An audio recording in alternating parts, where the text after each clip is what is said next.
एक गांव में भिक्षु नाम का एक गरीब आदमी हुआ करता था। वो अपने बेटा सोमू और पत्नी के साथ एक छोटी सी झोपड़ी में जीता था। उनके घर में भिक्षु के पिता यानी सोमू के दादाजी की तस्वीर हुआ करती थी। वो लोग आए दिन उस तस्वीर को प्रणाम करते थे। आए दिन सोमू के ख्वाब में सोमू के दादाजी हर दम किसी जगह पर सब्बल से खोदते हुए दिखते थे। ये देखकर सोमू, दादा दादा आप क्या खोद रहे हो? कभी भी पूछे तो आप कुछ क्यों नहीं बताते? यूं पूछता था। उसके दादा कुछ बात करे बिना खोदते रहते थे। कहकर उन्हें छूते ही वो गायब हो जाते थे। तभी सोमू जग जाता था। एक बार सोमू पिता से, पिताजी दादाजी बहुत धनवान थे कहकर गांव वाले बात करते रहते हैं, क्या ये सच है? तो फिर हम अब गरीबी में क्यों हैं? वो क्यों आए दिन मुझे ख्वाब में दिख रहे हैं? पूछा भिक्षु। हाँ रे, ये सच है। बचपन में हम सोने के थाली में खाना खाते थे, मगर तुम्हारे दादाजी व्यापार में सब कुछ खो दिए। उनके फोटो को प्रणाम करने के अलावा हम और कुछ नहीं कर सकते। तुम उनके बारे में ज्यादा सोचे होंगे, इसलिए वो तुम्हारे ख्वाबों में आ रहे हैं। उनके बारे में सोचना बंद करो। एक बार फिर से उसे एक सपना आया। वो नींद से उठकर देखा कि उसे घर के बीच में एक सब्बल दिखाई दिया। ये क्या? ये सब्बल घर के बीच में किसने रखा? सोचकर उठा। उसे लेकर घर के कोने में रखकर फिर से सो गया।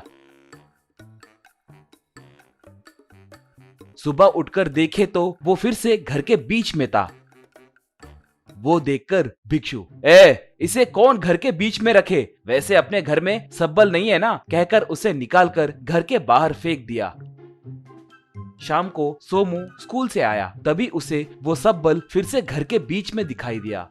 भिक्षु, रे ये सब्बल फिर से घर के अंदर कैसे आया? तुमने लाया है क्या? इसे निकाल कर फेंक दो, कहा। सोमू उसे फिर से घर के बाहर फेंक दिया। अगले दिन सोमू नींद से उठकर देखा, उसे वो सब्बल फिर से घर के बीच में दिखाई दिया। ये देखकर वो दंग हो गया और माँ, पिताजी कहकर पुकारा। वो दोनों वहाँ पर आए। सोमू तब, माँ, मैंने इस सब्बल को कल बाहर फेंक दिया था, मगर ये फिर से घर के अंदर कैसे आया? आपने लाया क्या? पूछा।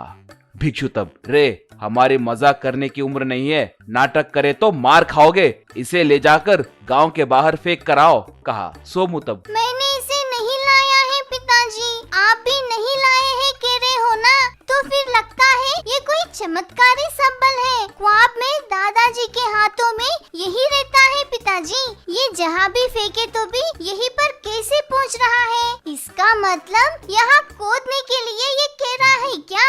एक बार यहाँ पर खोद के देखेंगे पिताजी, कहा। माँ तब, तुम पागल हो गए हो क्या रे? वहाँ खोदने के लिए बोल रहे हो? पागलों के जैसे सोचना छोड़ो, बोली। सोमू तब, नहीं माँ, दादाजी भी ख्वाब में हरदम कुछ खोदते रहते हैं। लगता है वो मुझसे कुछ कहने की कोशिश कर रहे हैं, कहा। भिक्षु तब, ओ ऐसा क्या? तो फिर एक बार कोशिश करने से कुछ नहीं होगा री, कहा। ऐसे सोमू ने सब्बल से खोदना शुरू किया। थोड़ी देर के बाद एक बड़ा सा पत्थर बाहर निकला। उसे सोमू और भिक्षु मिलकर हटा दिए। तब वहां पर उन्हें एक सुरंग दिखाई दिया। बाद में भिक्षु एक मशाल पकड़कर जा रहे तो सोमू और उसकी माँ उसके पीछे पीछे जाने लगे।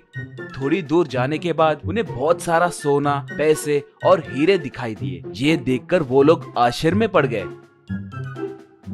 ऐसे वो लोग उस झोपड़ी की जगह ही एक बड़ा सा बंगला बनाकर कार में खुशी से घूमने लगे। एक बार सोमू को उसके दादाजी ख्वाब में दिखाई दिए। बेटा, मेरे जायदाद को थोड़े लोग हड़पने के लिए देख रहे थे। ये पता करके मैंने इन्हें यहाँ पर छुपाया है। वो मेरे बेटे को बोलने से पहले ही मैं एक दुर्घटना में मारा गया था, इसलिए उसे बता नहीं पाया। अब मुझे शांति मिली है। आप सब खुश है तो मुझे वही काफी है। अब से मैं तुम्हें ख्वाब में नहीं दिखूंगा, कहकर गायब हो गया। नींद से उठकर सोमू अपने दादाजी के तस्वीर को देखकर प्रणाम किया।